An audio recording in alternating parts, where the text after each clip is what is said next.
So this is the 12th chapter. Okay. So the topic atoms here is exactly the same as what you have learned in atomic structure in your 11th standard chemistry. Okay. So except the fact that you will not be learning about orbitals and other concepts, but you would have learned about orbits and the radius of a particular orbit, energy of an electron in a particular orbit. All those things you would have learned. So here we will be seeing the mathematical reasons behind why all those things are actually occurring. Okay. So that's what atoms is all about. So if you see, there are only 6 subtopics that are there. So first is we'll be seeing the introduction. Then we'll be seeing the Rutherford's alpha ray scattering experiment. Then we'll be knowing what is atomic spectra, that is the plural of spectrum.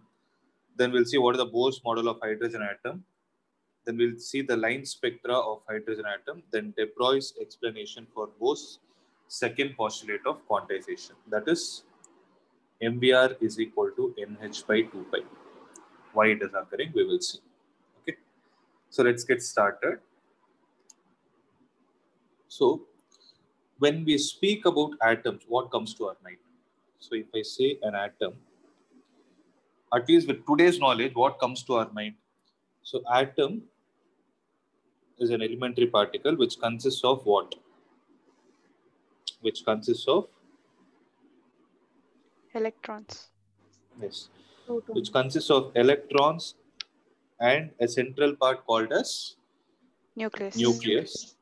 So what does the nucleus consist of? It has a positive charge, that is, it consists of protons and neutrons.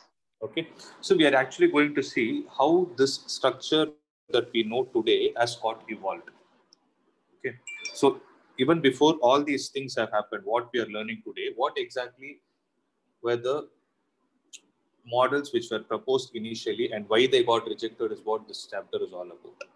Okay. So first, let's see what is the introduction. So where did the question of these atoms come from? So generally, when you talk about a gas, air and other gases, if you speak about the conductivity of gases at atmospheric pressure, right, they are not very good conductors. Okay, it is because they do not have the free electrons for motion. But the question is, can you make them a good conductor? Can you make them a good conductor? So if any material has to become a good conductor, what is needed is you need the freely moving charged particles. If that needs to happen, then what you can do is you can take these gases and then you can subject them across large potential difference at very low pressure, or you can allow X-rays to pass through the gases. When this kind of a process is carried on, then the gases which were poor conductors will have the tendency to become good conductors. Okay.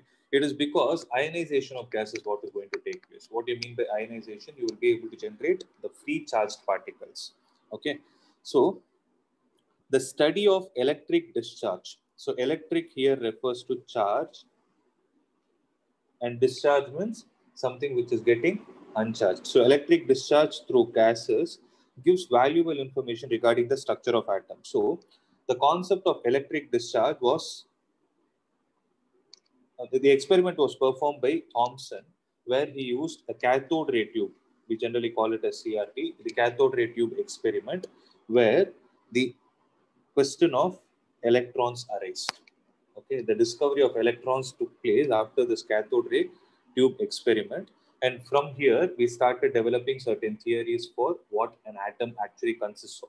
Okay, so this is the basic introduction. This is where the questions actually started. Okay, all this happened around I think it is 1897. These many years back it happened. Okay, then there were different models of atoms that were proposed. So in 1803, what happened is Dalton.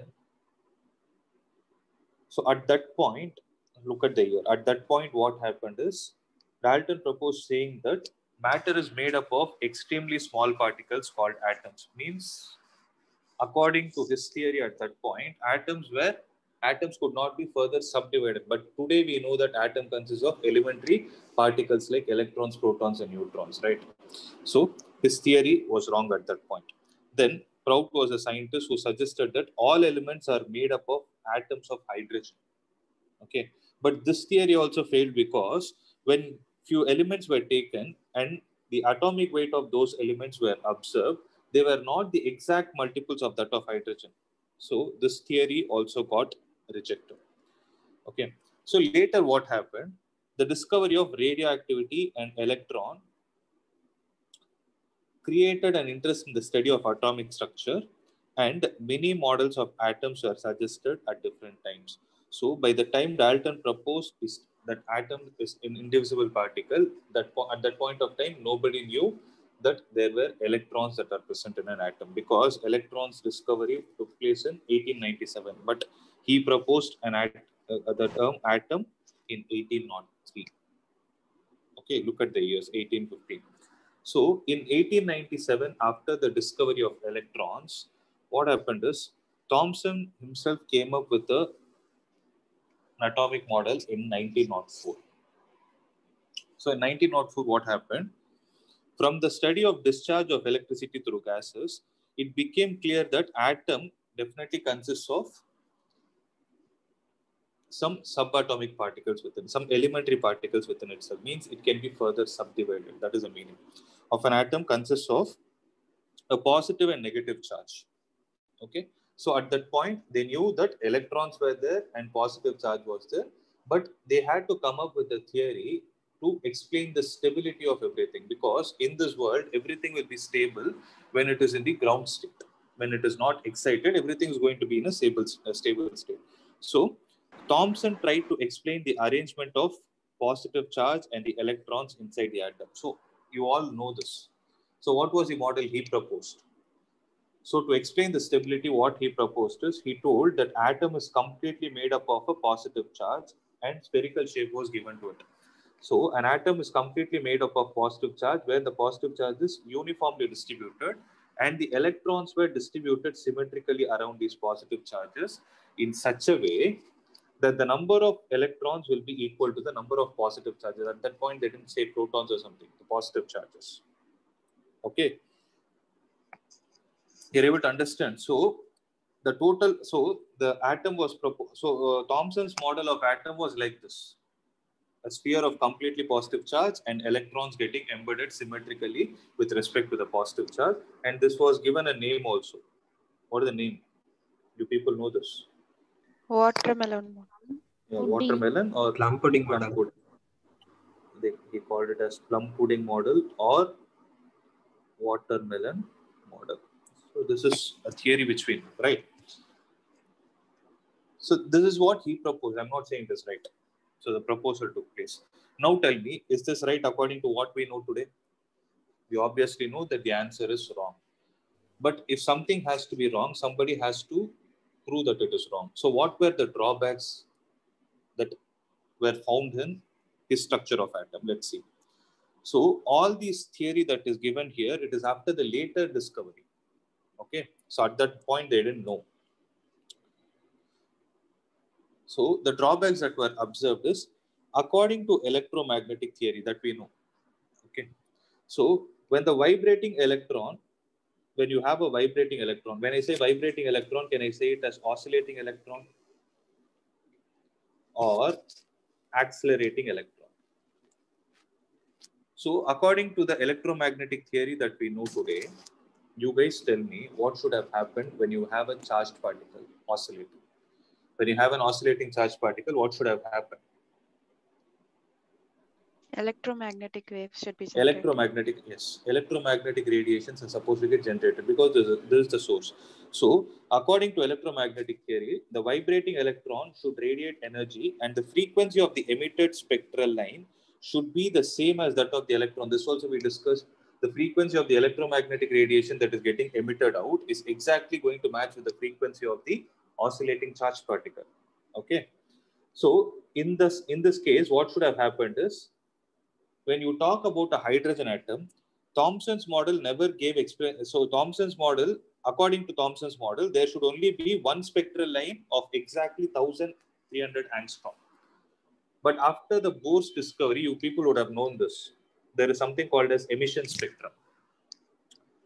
emission spectrum in a hydrogen atom, what is there? 1, 2, 3. So let's say n is equal to 1, n is equal to 2, n is equal to 3, n is equal to 4, 5, so on, right? So if there is an electron in excited state, what happens when this electron falls from the excited state to a lowermost orbit? See, as of now, we don't know what orbits are. Tell me. So when an electron jumps from an excited state to a lowermost orbit, energy is released in the form of electromagnetic radiation. Wait, that's what we call it as energy of a photon, h nu, where nu is the frequency of the electromagnetic radiation, right? So there are 5 spectral lines that are being studied in today's time. You know this, right? Lyman series. You guys have heard this? Yes, sir. Lyman series, Balmer series. Like this, there are 5 series of spectral lines. But according to Thomson's model, what should have happened is, because there is no concept of orbits, exactly a wavelength of 1300 angstrom alone should have got generated, because there is no orbits according to him, right? But experimental observations later revealed that hydrogen spectrum consists of 5 different series with several lines in each series. Okay, that we'll see that later. H alpha line, H beta line, and all those things that we'll see later. Okay.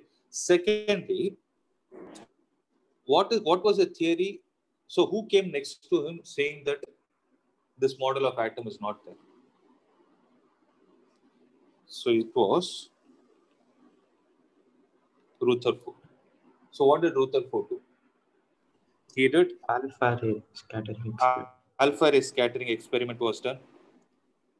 So what happened is Thomson's model failed to work for alpha ray scattering experiment because different observations started showing up. That is why his model was rejected. So it could not account for the scattering of alpha particles through large angles. Okay, so this model of atom which was proposed by him was wrong. That was proven by the scientist Rutherford. That is the next part. See, I'm going a little fast because there's all story only. Derivations part I'll show you.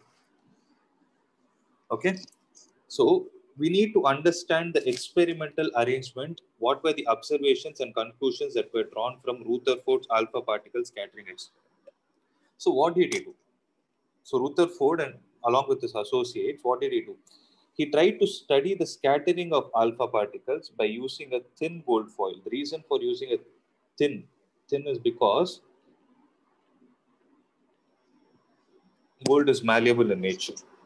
Okay, because of its malleability. So what he did is he took a thin gold foil in order to investigate the structure of atom. So you know what an alpha particle is. An alpha particle is helium-2 plus nucleus. A helium-2 plus nucleus is a positively charged particle having mass equal to that of helium atom and positive charge and magnitude equal to 2 times the charge of an electron. Helium-2 plus, because it has lost 2 electrons, so it will have charge of 2e according to the quantization of charge concept. Okay. So how do we generate it? Where do we get this alpha particles from? The source for alpha particle is radioactive elements. That is why, if you see, the discovery of radioactivity has actually helped to make this observation. Okay, so just to explain what radioactivity is, anybody knows what is radioactivity?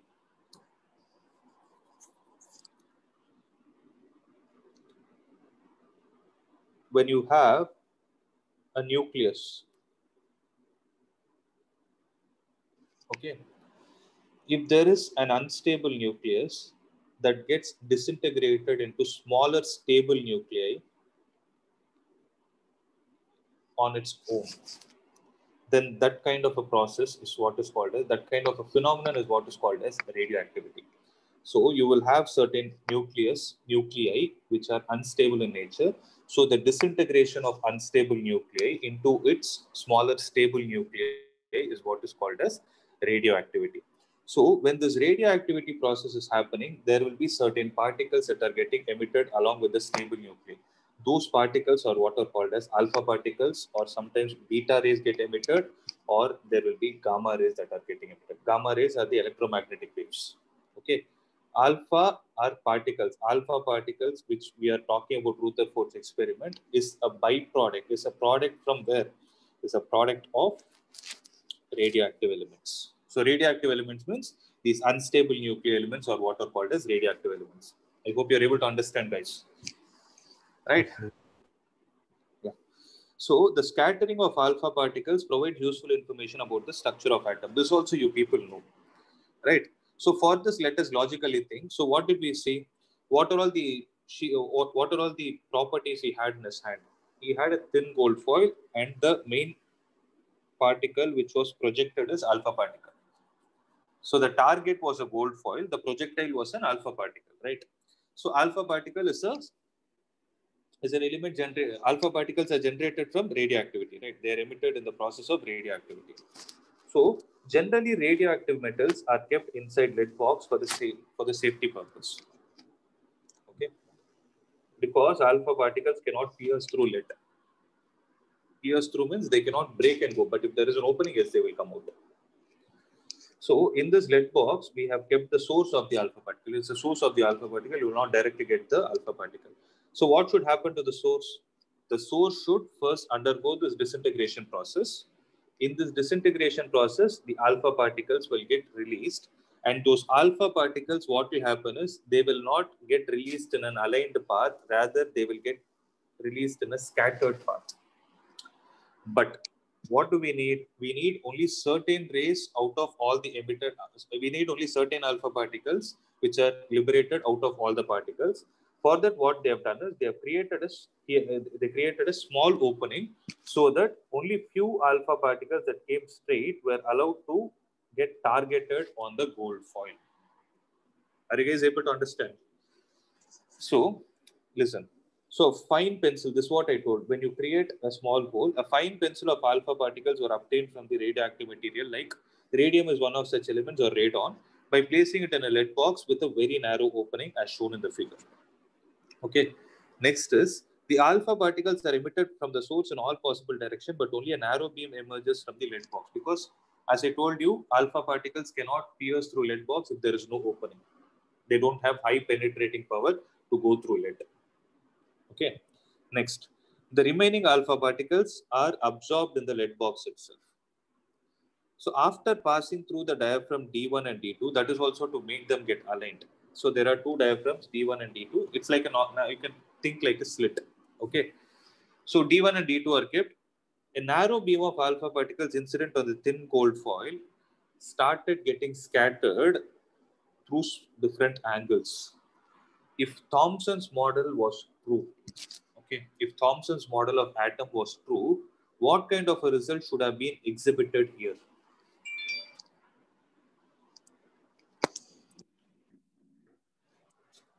So all should be the same direction. Same direction. Deflection should be same.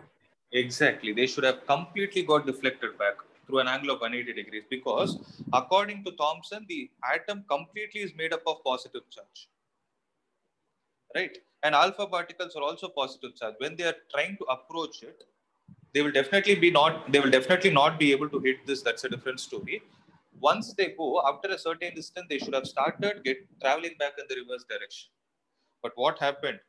They started getting deflected through certain angles. Okay, that is first observation. So the scattered alpha particles, how did they observe that they got scattered? Something needs to, we cannot see them. So you need some screen. See, for example, I keep something here. Let's say you're throwing a stone. Let's say you're taking a stone which is dipped in paint. Okay, you're dipping, or you can take a stone wrapped in a paper, and that paper is dipped in a paint, and you have a white wall here. Okay, if I ask you to throw it, let's say you're throwing it in this path. If the one which you threw went and hit here, what can you conclude? So you are standing here. Okay, you have projected it like this. If it exactly hits on the wall, then what can you conclude? Can you say that it has actually traveled in a state exactly along the path which you wanted? If suppose there is air resistance, okay, you threw it and it is taking a parabolic path like this. Okay. So just give me 2 minutes, okay? My charge in my pencil is over. Just 2 minutes.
So if there is some air,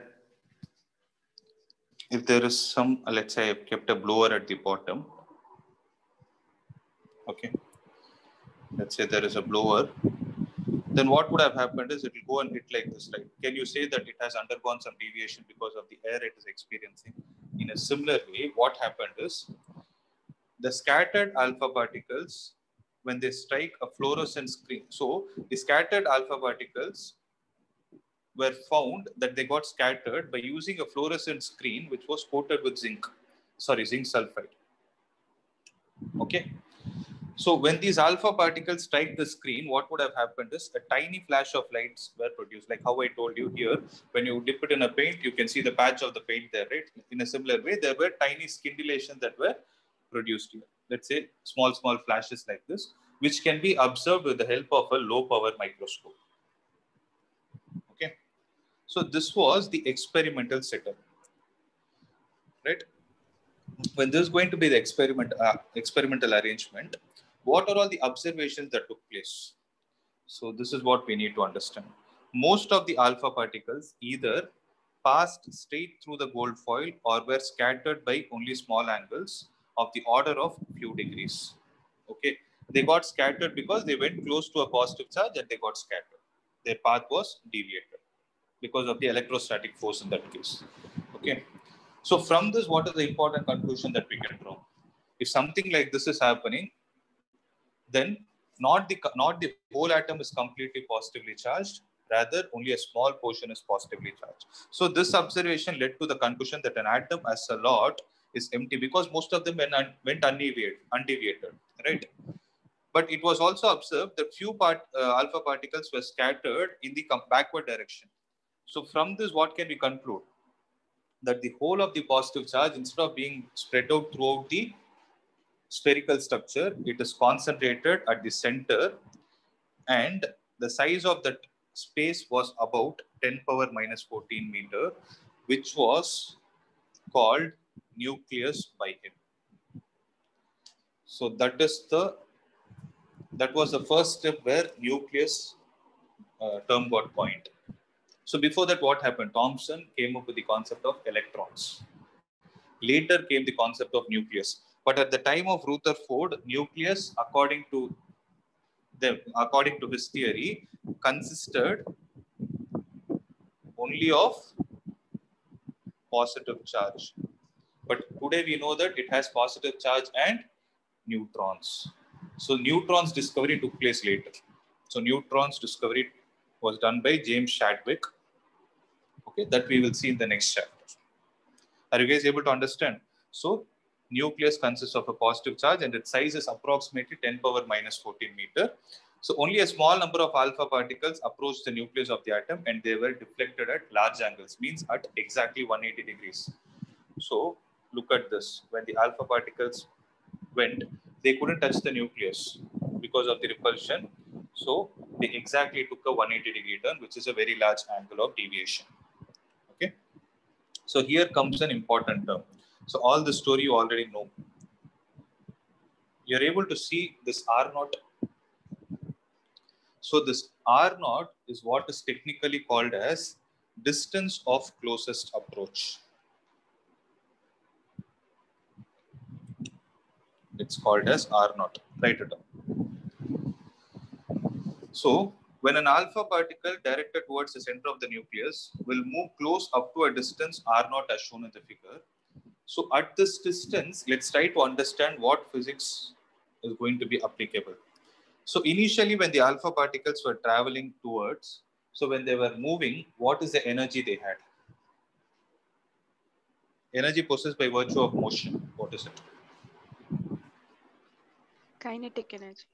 They had kinetic energy. So when the particle was traveling like this, can I say at this instant, before it takes a complete deviation of 180 degrees, it would have come to momentary rest.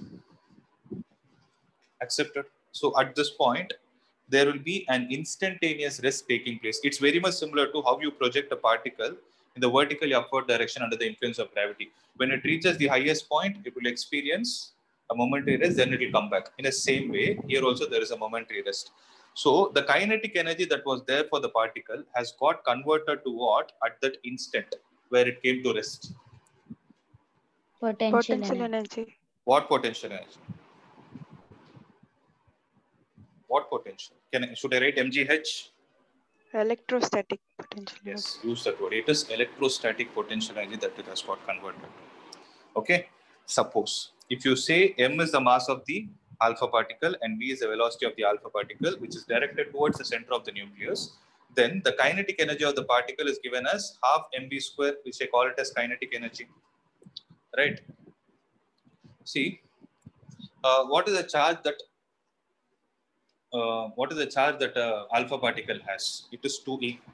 So charge of an alpha particle is 2e, and the charge of the nucleus is Ze, where Z is the number of protons that are present, because in a nucleus, what is contributing to the charge? Nucleus consists of positive charge. Who is giving the positive charge? It is a proton. So when you take an element, Z will be the number of protons that are present in the nucleus. So the number of protons multiplied with the charge of each proton will give us the charge of the nucleus, that is Ze. Okay. So the electrostatic potential energy of the alpha particle when it is at a distance r0, you guys tell me, it is K 2e into Ze divided by r0. Can I write it like this? K q1 q2 divided by r,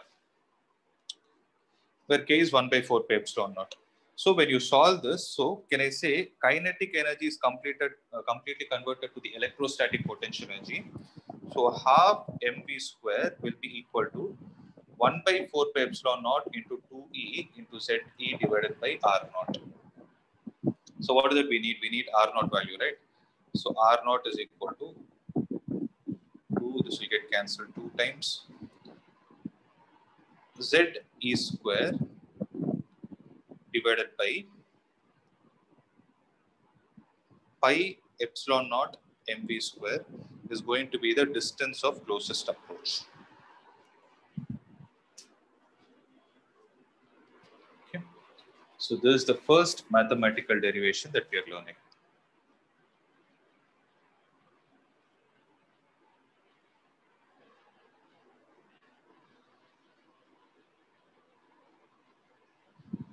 I hope it is clear.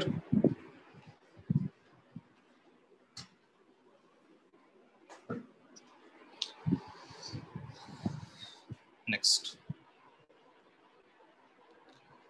So let's see what were the conclusions that were drawn and what were the drawbacks. So based on the results of alpha ray scattering experiment, Rutherford suggested the following picture of atom. So he came up with an atomic structure.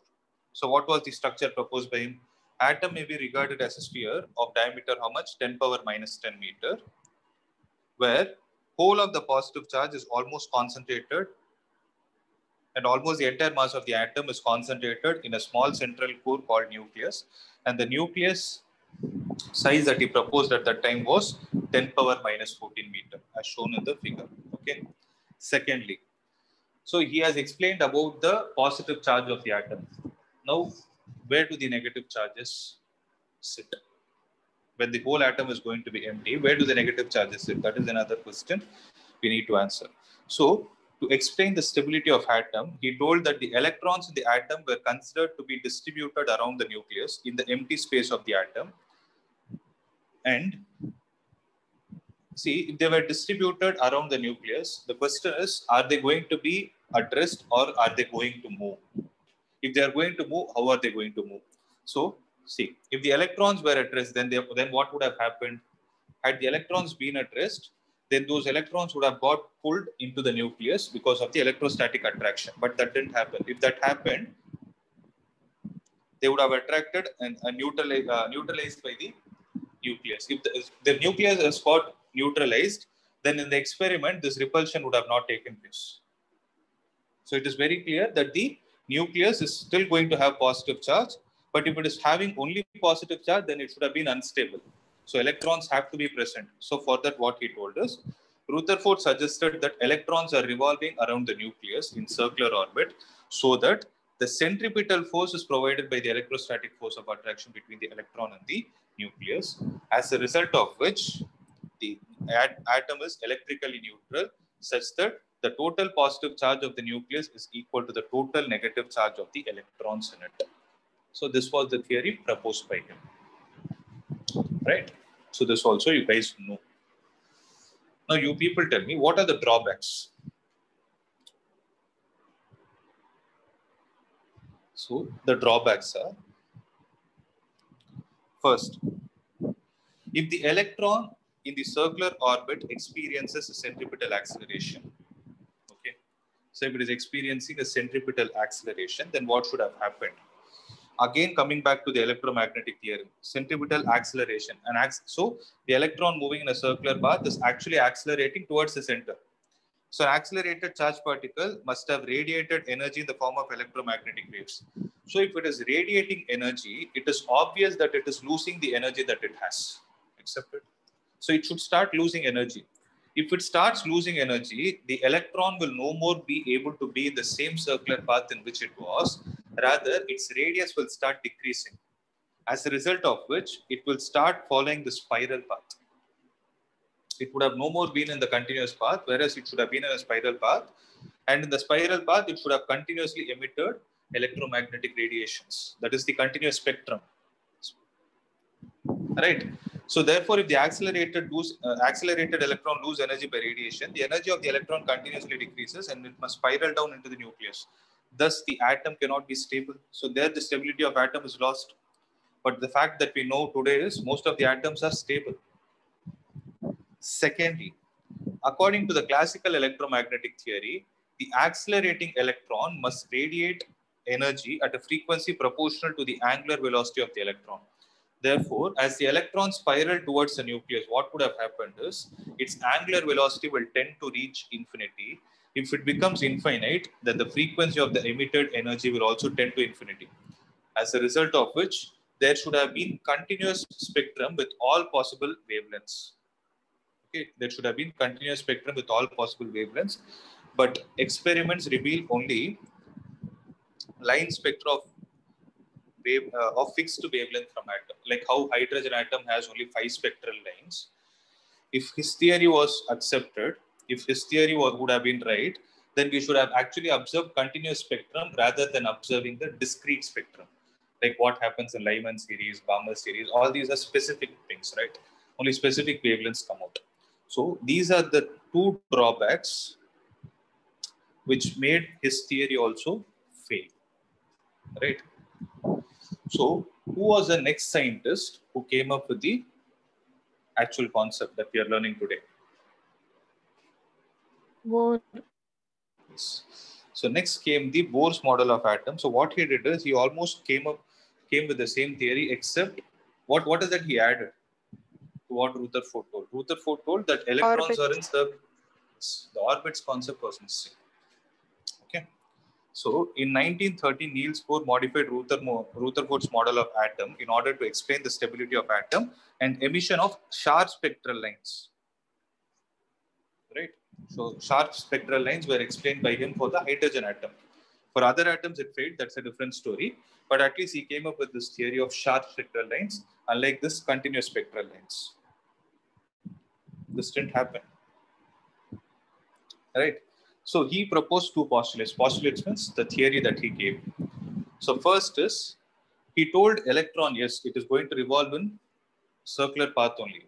But it will not revolve in some random circular path, but it will revolve only in those particular orbits where the angular momentum of the electron is quantized. So what do you mean by quantized? It is an integral multiple of something. So angular momentum of an electron in a particular orbit is mvr is equal to n into h divided by 2 pi, where r is nothing but the radius of the electron in nth orbit, and n is the orbit number, which is also called as principal quantum number, into h divided by 2 pi. So you guys know this theory, right? So this is called as Bohr's quantization condition.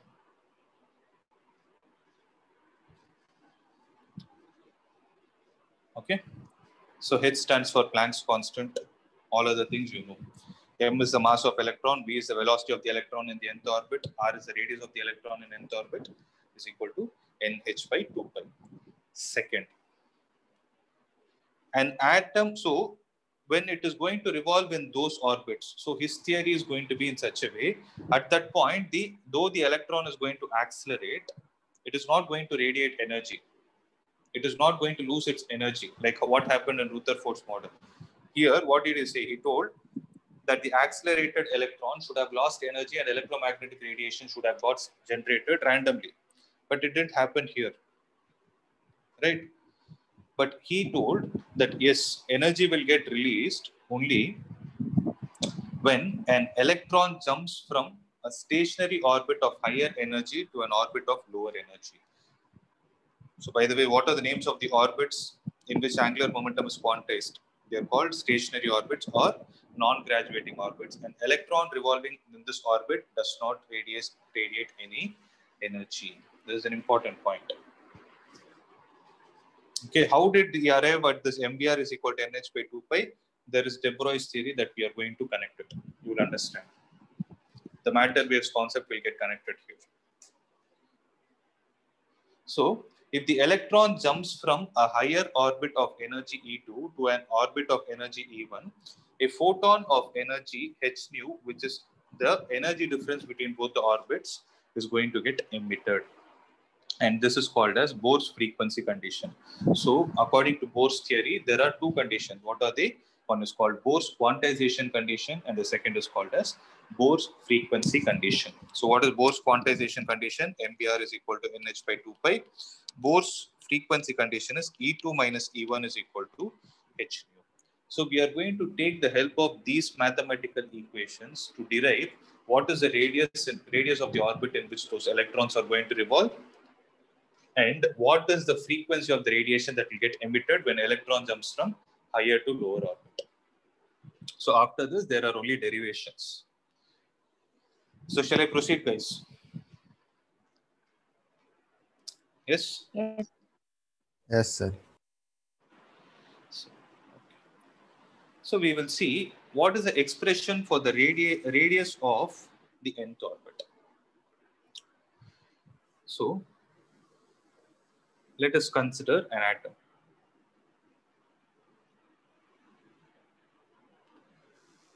So atom consists of a central core called nucleus. What is the charge of the nucleus? Ze. And it has an electron which is having a linear velocity v. Let us say it is revolving in the nth orbit, and here I'm calling the radius as Rn. Okay. So one thing is clear: for any object to be in a circular motion, the necessary force is centripetal force, and that centripetal force should be provided by some other force. So here, the force of attraction between the nucleus and the electron is what? So by Coulomb's law, the electrostatic force of attraction between the nucleus and the electron is, if I call it as Fe, it is K into Ze into E divided by Rn square. Here I'm not writing it as minus E because force is a vector quantity. We know the direction. It is going to experience a force towards the center. So when you know the direction, we don't use sign. Let me call this as 1. Or this can also be written as, we'll try to write it in terms of epsilon naught.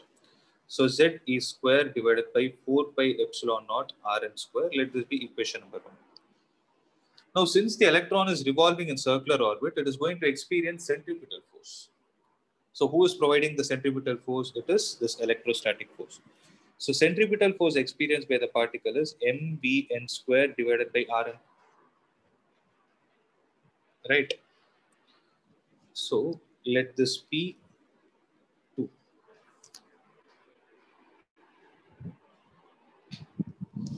So the necessary centripetal force is provided by the electrostatic force of attraction. So can I write mvn square divided by Rn is equal to Ze square divided by 4 pi epsilon naught Rn square. So Rn and this will get cancelled. From this, radius of electron in nth orbit is what? Ze square divided by 4 pi epsilon naught mvn square. Okay. So I cannot say that this is the radius and I cannot use it as a general formula.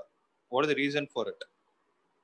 We cannot use it like a general formula because whenever you have a formula, right, the formula's main objective is to ensure you have parameters on the right hand side which are easy for us to calculate experimentally, or they should have been constants. If you observe, Z is a constant. You can know the atomic number from the periodic table. You know E is a constant, 4 pi epsilon naught is constant, mass is constant, but you cannot determine the velocity of electron in the nth orbit, just like that, right? So we need to eliminate Vn. For that, what we are going to do is, we are going to apply the angular momentum of an electron in nth orbit and the Bohr's quantization condition. So mvn into Rn is the angular momentum of the electron in nth orbit. By Bohr's first postulate, the angular momentum of an electron is quantized. So m into Vn into Rn is equal to nh divided by 2 pi. So from this, what I'm going to do is I'll take Vn alone. So Vn will be equal to nh divided by 2 pi m into Rn. Let this be 4. Okay. So if I use the fourth expression in third, see what we are going to get.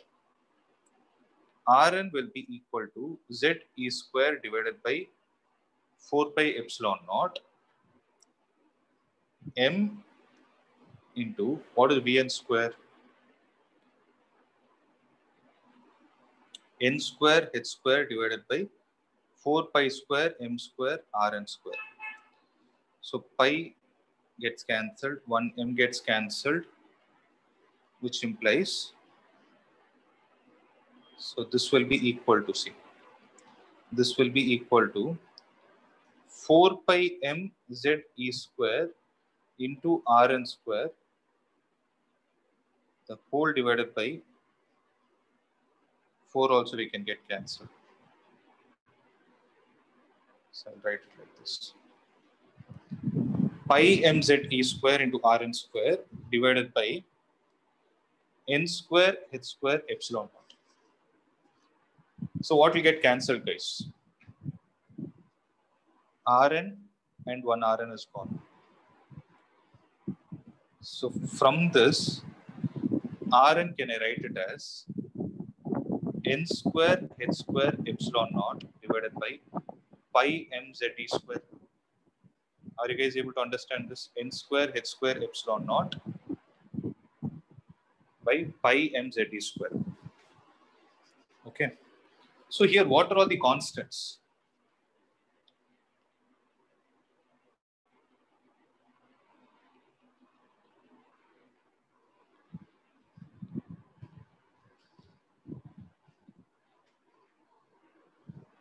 So here, if you calculate Rn, then you can write it as h square epsilon naught divided by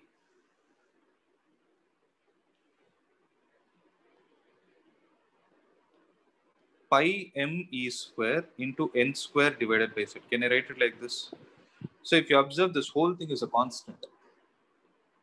So if you calculate what is h square epsilon naught divided by pi m e square by substituting all the values, h is 6.626 into 10 power minus 34 joule second. Pi, you know, epsilon naught is 8.85 into 10 power minus 12. E is 1.6 into 10 power minus 19 coulomb. M is 9.1 into 10 power minus 31 kilogram. Substituting all these values, you will get the answer as 0.53 angstrom. And this is what is called as R naught, or it is also called as Bohr's radius. So Rn will be equal to 0.53 into n square divided by z. This is the radius of the electron in nth orbit.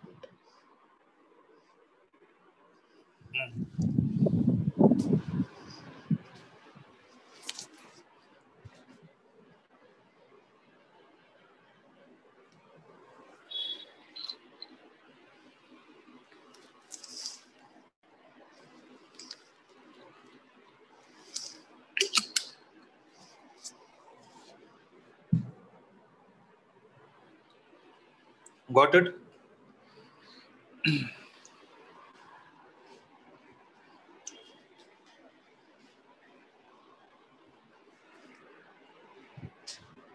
I hope it is clear. Yes, sir. Yes, sir. Yes, sir. Okay. So make a note of it. Actually, if you're clear, we can proceed. I'll share the sheet. So that is the radius of electron in nth orbit. Next is... Sir, can you share the page, sir?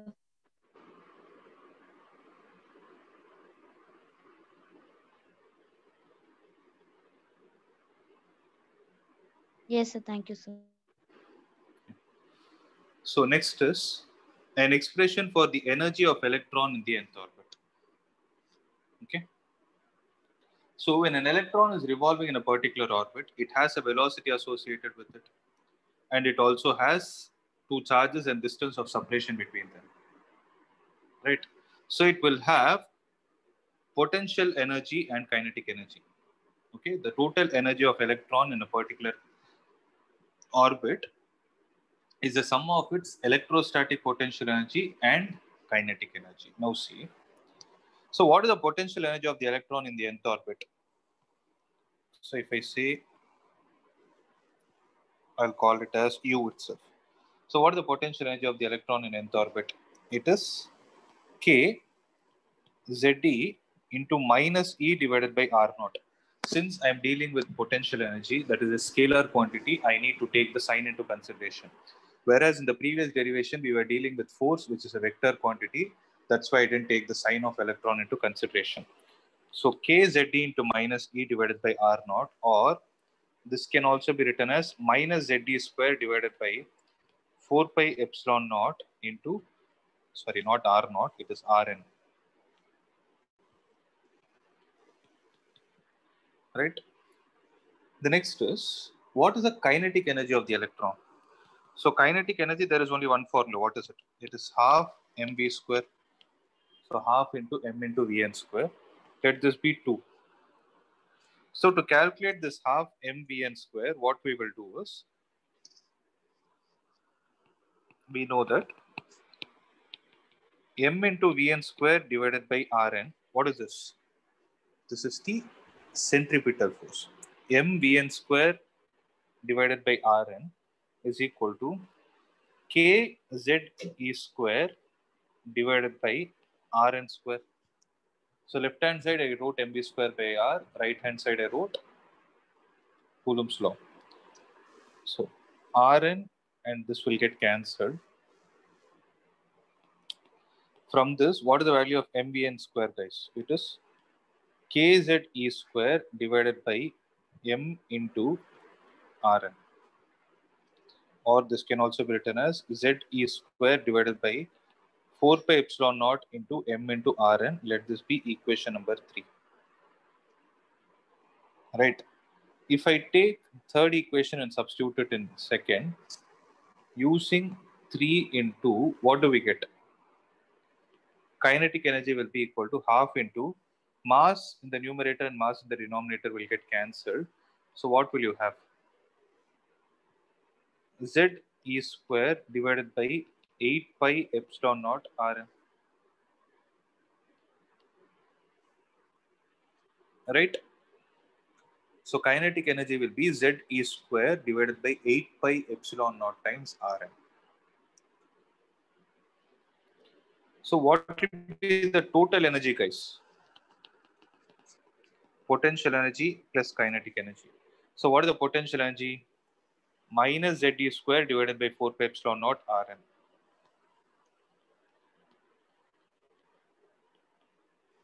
Plus what is the kinetic energy?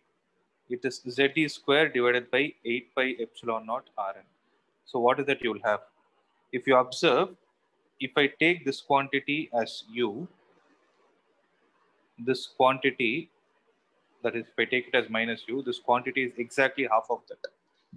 Look at the denominator. No? For the first expression, it is 8. 4. For the second expression, it is 8. So the answer will be minus Ze square divided by, how much will you get?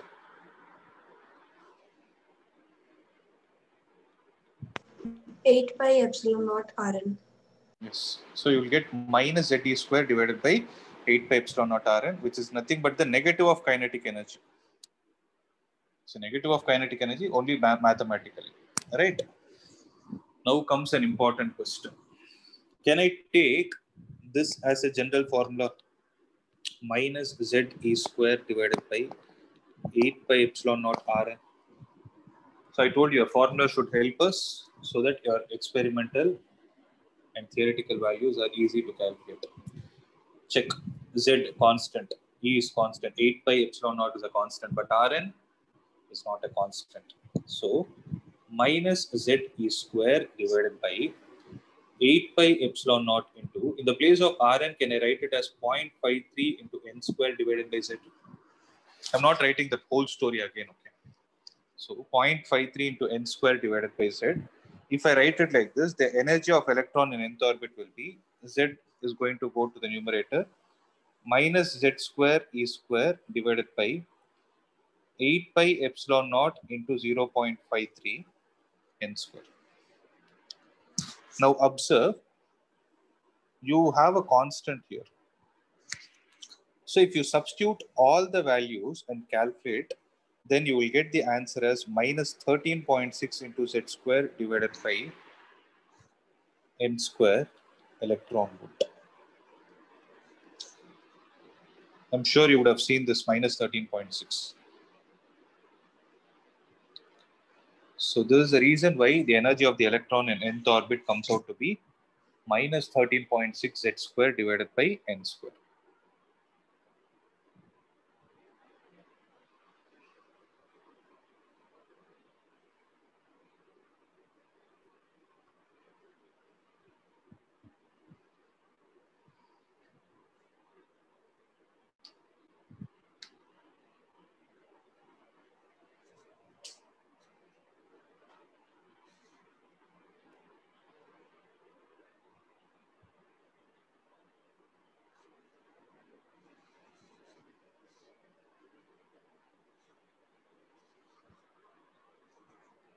Okay. So remember this formula. So having all these things in mind, we will discuss about the spectral series of hydrogen atom.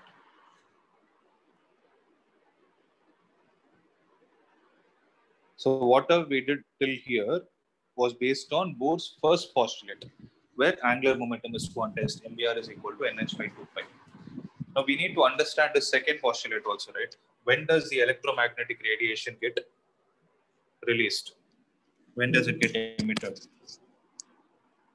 So that happens when the electron jumps from a higher orbit to a lower orbit. So that's what we are going to see as the spectral series of hydrogen atom. So whenever an electron and hydrogen atom jumps from higher energy level to lower energy level, the difference in the energy of these two levels is emitted as a radiation of a particular wavelength, and that is called as a spectral line. As the wavelength of the spectral line depends upon the two orbits, right, that is the energy level between which the transition of electron takes place, you can say various spectral lines are obtained.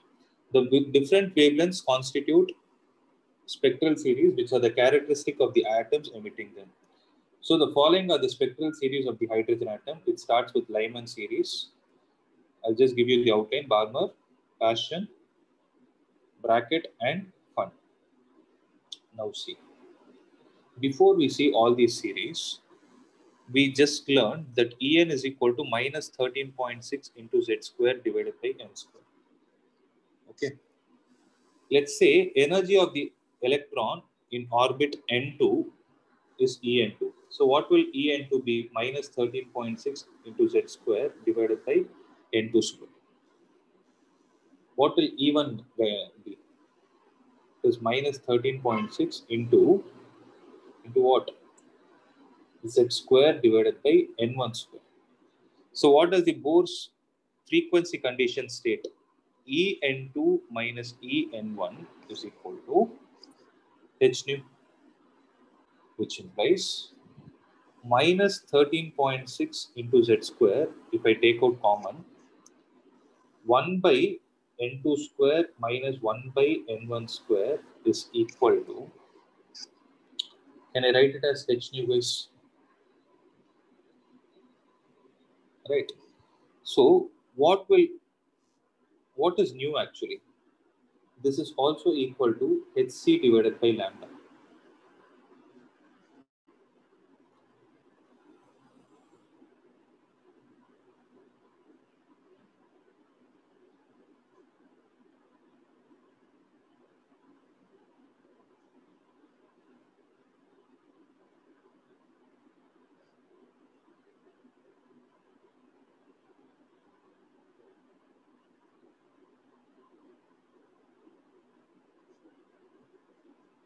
Just a minute.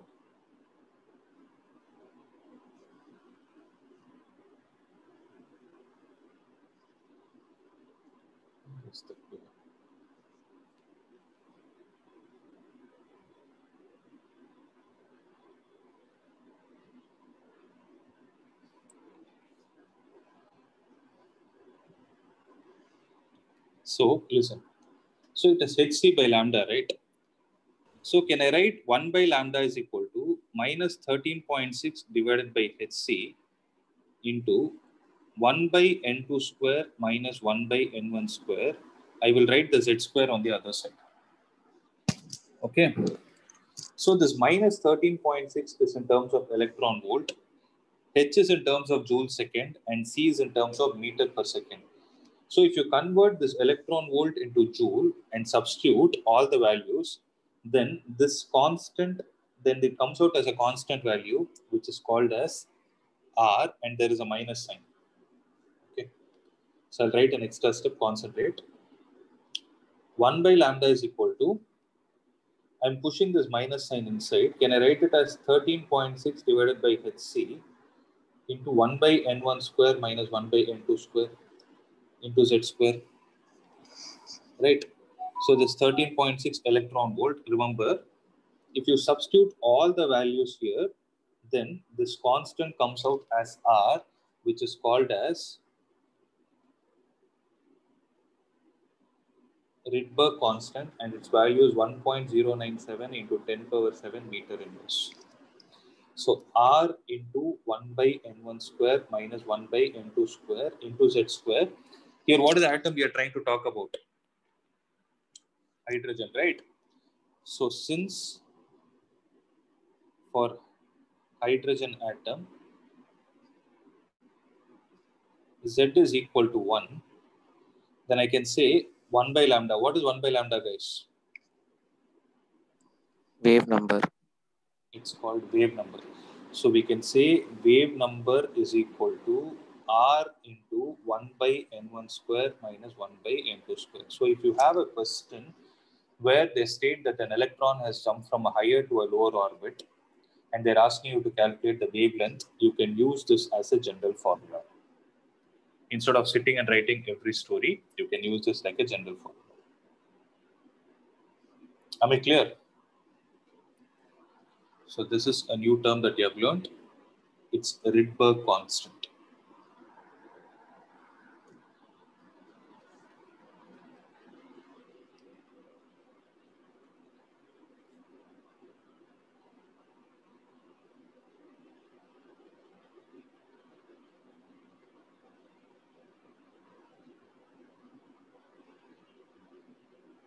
Okay.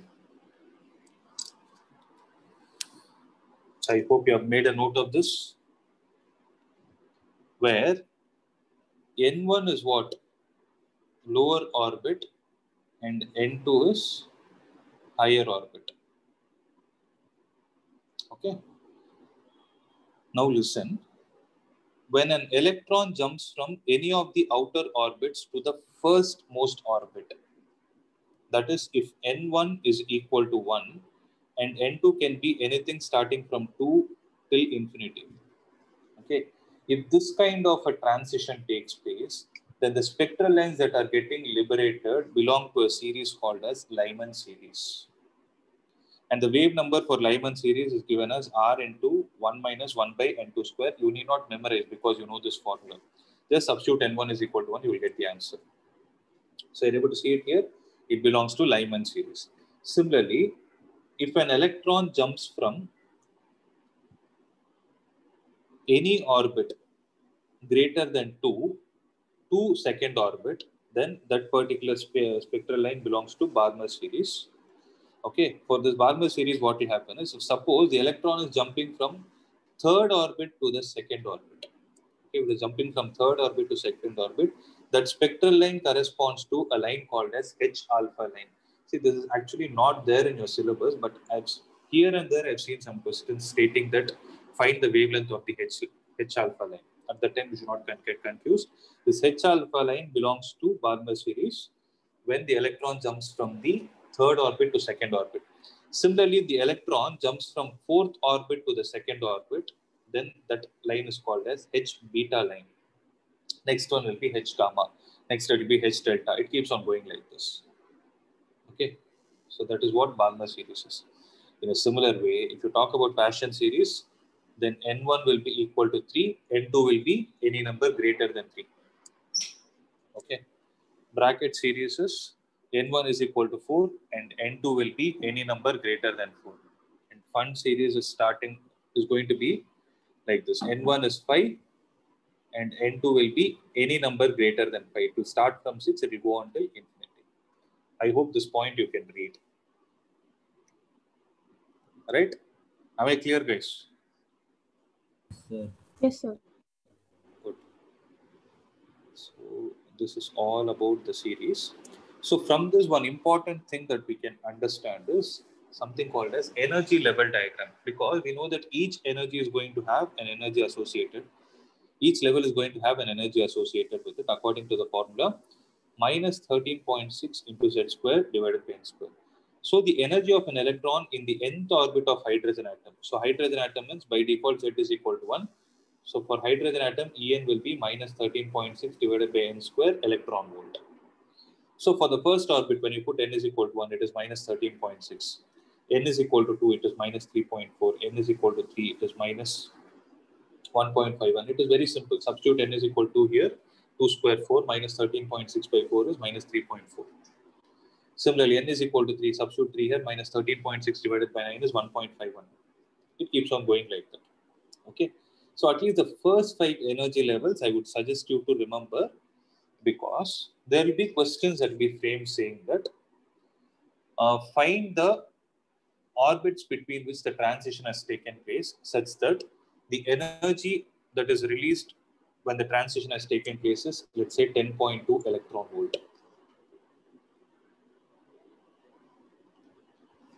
So if you observe for n is equal to 2, it is minus 3.4. For n is equal to 1, it is minus 13.6. When the electron is jumping from here to here, an energy of 10.2 electron volt is released. So what can you say from this number? You can say that the transition has taken place from the second orbit to the first orbit. Okay. So it is not only hydrogen atoms. There will be questions which are based on hydrogen-like atoms. See, generally tell me one thing. How many orbits does a hydrogen atom consist of? One orbit. It has one orbit. But how are we saying that it jumps from second orbit to third orbit?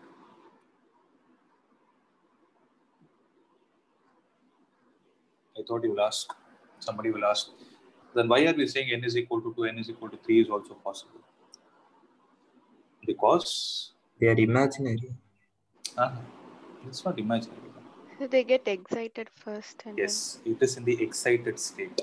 So the hydrogen atom that you're speaking about is in the excited state, where it is trying to lose the energy in the form of electromagnetic radiation and come back to its stable state, that is orbit 1. You're able to understand? So that is the reason. So there might be questions that are possible on not only on hydrogen atom, they might ask you hydrogen-like atoms also. For example, lithium 2+ is a hydrogen-like atom, because what are the number of electrons it is going to have? It has lost 2 electrons.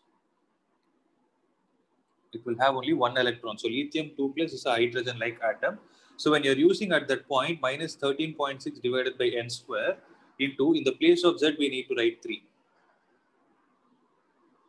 Okay, rarely they ask this kind of a question. If they ask, you should have this in your mind. Are you guys able to understand? Yes, sir. Okay. So this is all about energy level diagram. And most important point is, if you talk about an orbit, which is n is equal to infinity, for that orbit, if you take that as a reference, for that orbit, the energy is going to be 0. Okay. So shortcomings of Bohr's theory is actually not there. Once I share this document, you can just go through it for you to understand. Okay.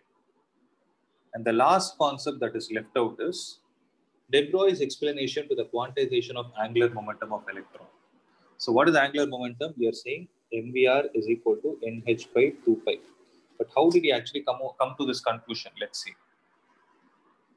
So we know that de Broglie proposed matter wave, that is h divided by mv. So this theory is actually supporting Bohr's. Okay. So lambda is equal to h divided by mv. For any electron which is moving in the kth circular orbit of radius rk, the total distance is equal to the circumference of the orbit c. Let's say there is an electron. I'll use another color C. If there is an electron which is moving, so according to de Broglie, the electron is going to move in the form of a wave.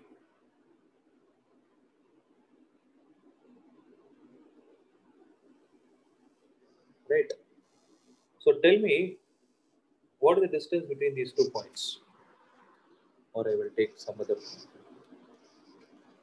What is the distance between these 2 points? One wavelength. Lambda. It is one wavelength. So yes, it is lambda. This is half wavelength and this is half wavelength. So both put together is one wavelength. To put it in very simple terms, it is the length of a wave. Like this, if the electron has started here, it is traveling a wave path, and when it comes back here, it is making many such wavelengths like this.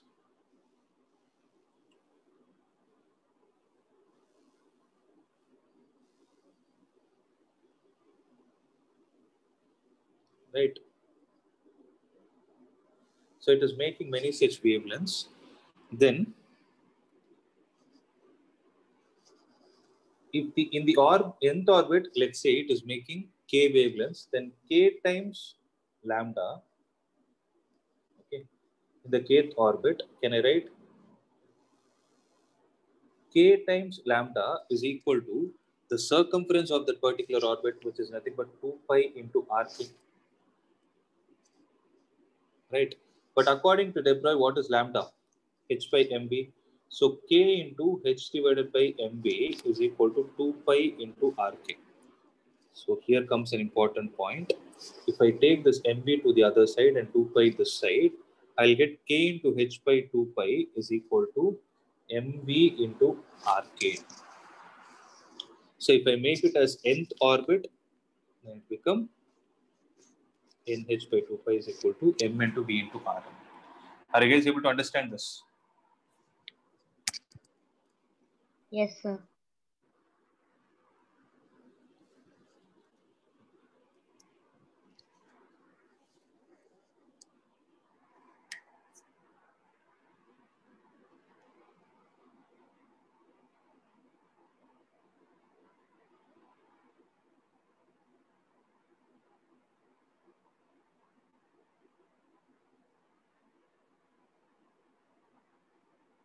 So make a note of it.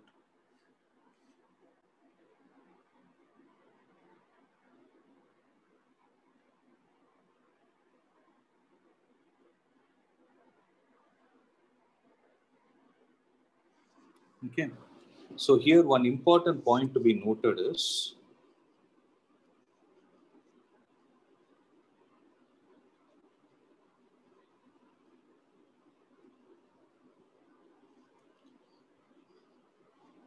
see, look at the important point. Bohr proposed the postulates in which year? 1913. If you go and revisit the dual nature of matter, no? De Broglie came up with the matter waves, I think in the year 1923 or 1924. Okay. So I think it is 1924. I don't remember, but definitely it is after Bohr's theory. So what happened is after the concept of matter waves came, that concept has actually supported this. So that is why if you see it is given in this chapter, we didn't read it previously. So you don't think that Bohr took the concept from De Broglie. No, it is the reverse. So that is why the topic is his explanation, De Broglie's explanation to whom? To the Bohr's angular momentum quantization condition. So there is a time gap. Okay. So I hope it is clear, guys.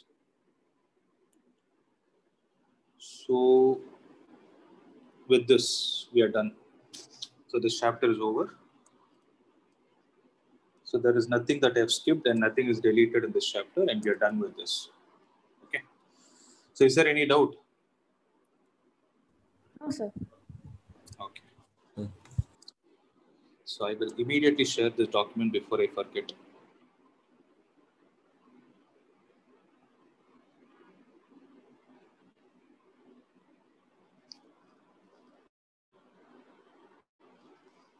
So just wait, okay? Don't leave.